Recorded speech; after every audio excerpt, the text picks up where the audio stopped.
अस्सलाम वालेकुम everyone, this is doctor ईमन परवेज़ और आज हम बात करने वाले हैं एक बहुत ही इम्पॉर्टेंट टॉपिक के बारे में जो कि बहुत ही कम डिस्कस होता है, लेकिन ये है बहुत ही कॉमन और इम्पॉर्टेंट टॉपिक जो है डिप्रेशन। और डिप्रेशन को हम कैसे कंट्रोल कर सकते हैं, तो इसके बारे में आज हम बात करेंगे। इससे रिलेटेड मैं आपको सारी इन्फॉर्मेशन दूंगी कि डिप्रेशन क्या होता है, इससे आप कैसे बच सकते हैं। तो इस एतबार से आज की वीडियो काफ़ी इन्फॉर्मेटिव होगी, सो स्टे ट्यून्ड।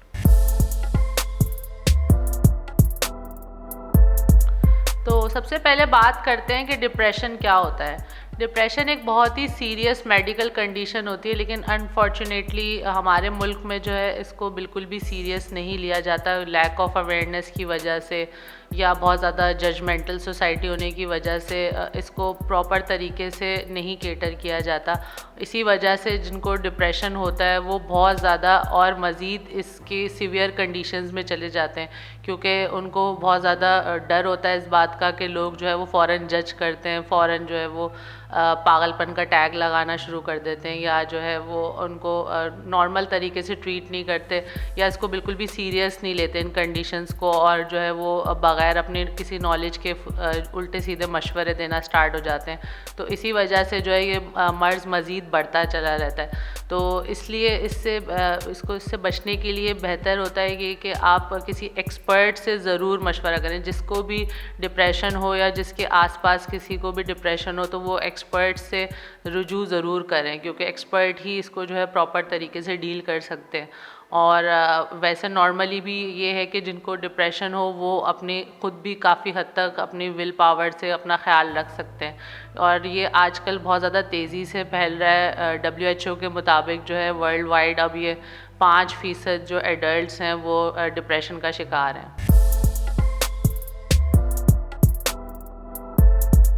तो अब बात कर लेते हैं कि डिप्रेशन की अलामात क्या होती हैं। तो डिप्रेशन की जो सबसे कॉमन अलामत होती है वो ये होती है कि बहुत ज़्यादा फीलिंग ऑफ सैडनेस होती है, बहुत ज़्यादा अफसोस की फीलिंग रहती है, मूड बहुत ही ज़्यादा डाउन और डिप्रेस रहता है। और इस कंडीशन को जब 2 हफ्ते से ज़्यादा हो जाते हैं तो फिर ये डिप्रेशन में काउंट होता है। लेकिन सिर्फ इसी से हम डिप्रेशन को डायग्नोज़ नहीं करते, इसके अलावा भी और बहुत सारे सिम्टम्स होते हैं जिसकी बेसिस पे जो है वो डिप्रेशन की डायग्नोसिस होती है। जैसे सैडनेस के साथ साथ जो है जो डिप्रेशन के पेशेंट होते हैं उनको बिल्कुल भी जो है वो किसी भी चीज़ में उनका दिल नहीं लग रहा होता, और उनके जो डेली रूटीन के काम होते हैं वो करने का भी बिल्कुल उनका दिल नहीं चाह रहा होता, उनका बिल्कुल लैक ऑफ मोटिवेशन हो जाती है, लैक ऑफ एनर्जी हो जाती है। उनके जो है खाने पीने की हैबिट्स जो हैं वो चेंज हो जाती हैं, या तो बहुत ज़्यादा खा रहे होते हैं कुछ लोग, या तो बिल्कुल भी नहीं खा रहे होते। इसी तरीके से उनके सोने की हैबिट्स चेंज हो जाती हैं, जैसे या तो बिल्कुल ही नहीं सोते या तो है बहुत ज़्यादा सो रहे होते हैं।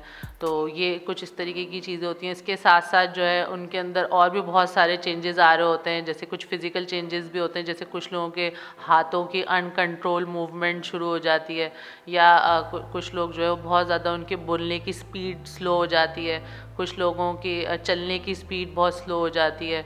उसके अलावा बहुत ज़्यादा नेगेटिव थॉट्स आ रहे होते हैं माइंड में, और हर वक्त जो है एक फ़ीलिंग ऑफ गिल्टी उनको होती है, यानी कि हर वक्त उनको गिल्ट फील होता रहता है, अपने आप को जो है हर किसी से कमतर समझते हैं। और बहुत ज़्यादा जब सीवियर डिप्रेशन हो रहा होता है तो उसके अंदर हर वक्त जो है वो मरने के ख़यालात और सुसाइड के थॉट्स ये भी आना शुरू हो जाते हैं। और उसके अलावा कुछ लोगों को जो है कुछ मेडिकल रीज़न्स की वजह से भी जो है वो डिप्रेशन हो सकता है, जैसे जिनको थायराइड के इश्यूज़ होते हैं, या किसी को अगर ब्रेन ट्यूमर होता है, या कुछ विटामिन्स की डेफिशिएंसी होती है, तो उनको भी जो है वो डिप्रेशन हो सकता है।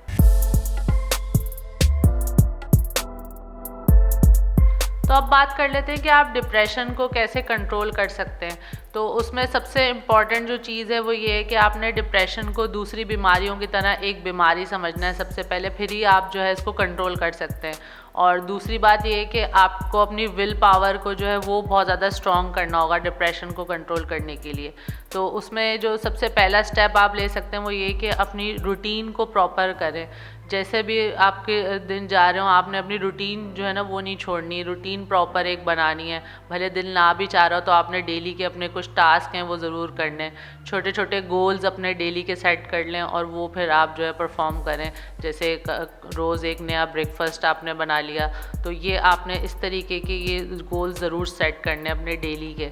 उसके अलावा आप योगा, एक्सरसाइज या मेडिटेशन वगैरह ये ज़रूर करें रिलैक्स रहने के लिए। डेली आप थोड़ा सा टाइम इसके लिए भी ज़रूर निकालें।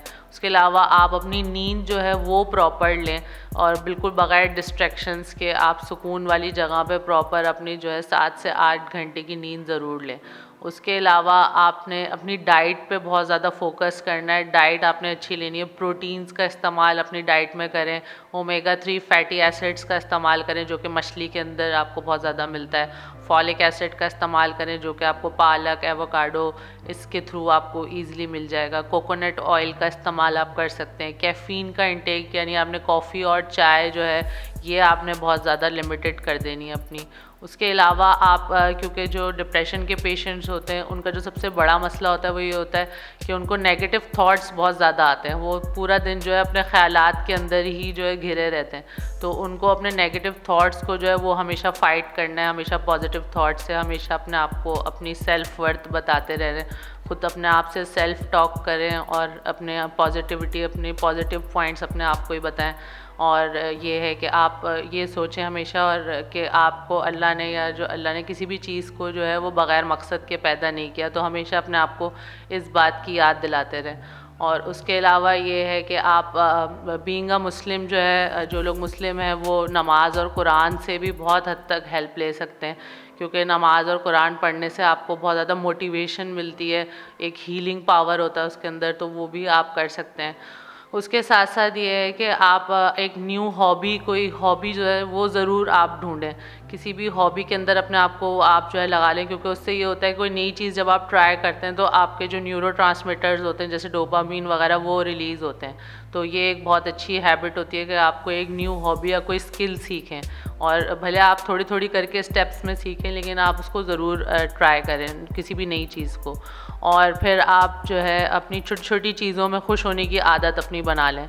और उसके अलावा आप कुछ सप्लीमेंट्स जो हैं वो भी ऐड कर सकते हैं अपनी डाइट में ना। जैसे कि आप एक सप्लीमेंट होता है एस एडिनोसाइल मेथियोनिन, ये आप जो है ज़रूर अपनी डाइट में ऐड कर सकते हैं। उसके अलावा 5-HT ट्रिप्टोफैन जो है वो आप ले सकते हैं। सेरोटोनिन सप्लीमेंट्स ले सकते हैं।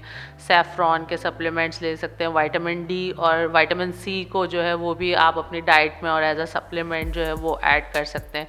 तो ये कुछ ऐसी टिप्स और प्रिकॉशंस हैं जो आप ले सकते हैं जब आपको डिप्रेशन हो। लेकिन अगर कुछ लोगों का डिप्रेशन बहुत ज़्यादा उसकी स्टेजेस होती हैं, कुछ लोगों का डिप्रेशन जो होता है बहुत ज़्यादा सीवियर हो जाता है, अनकंट्रोलेबल होता है, तो फिर आप एक बहुत ही अच्छे एक्सपर्ट से जो है वो मशवरा लें और इसकी ट्रीटमेंट जल्द से जल्द करवाएं।